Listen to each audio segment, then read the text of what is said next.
புதுச்சேரியில் உலக திருக்குறள் மையம், கவிதை வானில் கவிமன்றம், உலக தமிழர்கள் இணைய வழி பேரவை துபாய், ரோட்டரி கிளப் பாண்டிச்சேரி ஆகியோர் இணைந்து நடத்திய உலக திருக்குறள் மாநாடு 2024 என்ற தலைப்பில் நடைபெற்றது. நவம்பர் 8 மற்றும் நவம்பர் 9, 2024 வருடம் ஆகிய 2 தேதிகளில் வேல்ராமட்டு வைஸ்மன் மேல்நிலைப் பள்ளியில் நடைபெற்ற இந்த மாநாட்டில் ஓவியர் திருமலை கல்பனா அவர்களின் மகள் திவ்யா பாரதி அவர்களுக்கு திருக்குறள் செம்மல் உயரிய விருதினை விஜிபி குழும தலைவர் விஜி சந்தோஷம் அவர்கள் வழங்கி சிறப்பித்தார். மாணவி திவ்யா பாரதி குறித்து ஒரு சிறப்பு பார்வை.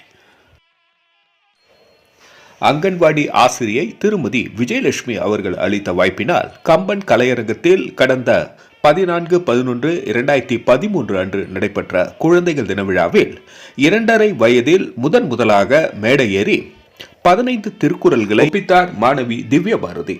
யூகேஜி படிக்கும் பொழுது முத்தரையர் பள்ளியில் நடைபெற்ற திருக்குறள் போட்டியில் 10 நிமிடத்தில் 80 திருக்குறள்கள் ஒப்புவித்து முதல் பரிசு பெற்றார். தொடர்ந்து புனித பேட்ரிக் பள்ளியில் 1 முதல் 4ஆம் வகுப்பு வரை படித்த பொழுது ஒவ்வொரு ஆண்டும் நடைபெற்ற குழந்தைகள் தினம் மற்றும் மாணவர்கள் தினம் என 6 திருக்குறள் போட்டிகளில் முதல் பரிசையே பெற்றார்.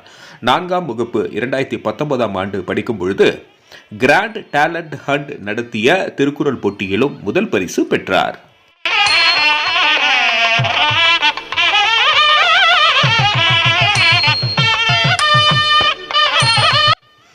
தொடர்ந்து வைஸ்மேன் பள்ளியில் 2015-16 உலக திருக்குறள் மையம் ஆண்டுதோறும் நடத்தி வந்த திருக்குறள் போட்டியில் யூகேஜி படிக்கும் பொழுது 250 திருக்குறள்கள் ஒப்புவித்து தொடங்கி 1ஆம் வகுப்பில் 450 குறட்பாக்கள், 2ஆம் வகுப்பில் 500 குறட்பாக்கள், 3ஆம் வகுப்பில் 600 குறட்பாக்கள், 4ஆம் வகுப்பில் 800 குறட்பாக்கள் என 5 முறை இதே வைஸ்மேன் பள்ளி உலக திருக்குறள் மையத்தில் திருக்குறள் சாதனையாளர் விருது பெற்றுள்ளார். குழந்தை பருவத்தில் இவரது திருக்குறளை ஒப்புவிக்கும் திறமையை வெளிப்படுத்த செகா ஆர்ட் கேலரியை நடத்தி வந்த திரு வளையாபதி அவர்கள் அங்கு நடைபெற்ற பல நிகழ்ச்சிகளில் திருக்குறள் ஒப்புவிக்க வாய்ப்பை பெற்று தந்தார்.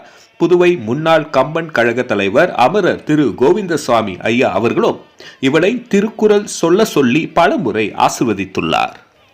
மற்றும் புதுவை முன்னாள் துணைநிலை ஆளுநர் டாக்டர் கிரண்பேடி அவர்களும் தான் பங்கேற்ற நிகழ்ச்சி ஒன்றில் இவளை குத்துவிளக்கு ஏற்ற வைத்து பாராட்டினார்.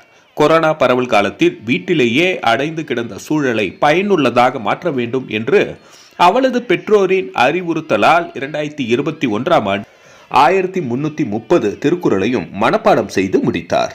மேலும் பேச்சு போட்டி, ஓவிய போட்டி, சிலம்பம் ஆகியவற்றிலும் பல பரிசுகள் பெற்றுள்ளார். மாணவி திவ்யா பாரதிக்கு மக்கள் மொழி மீடியா சார்பில் வாழ்த்துக்கள்.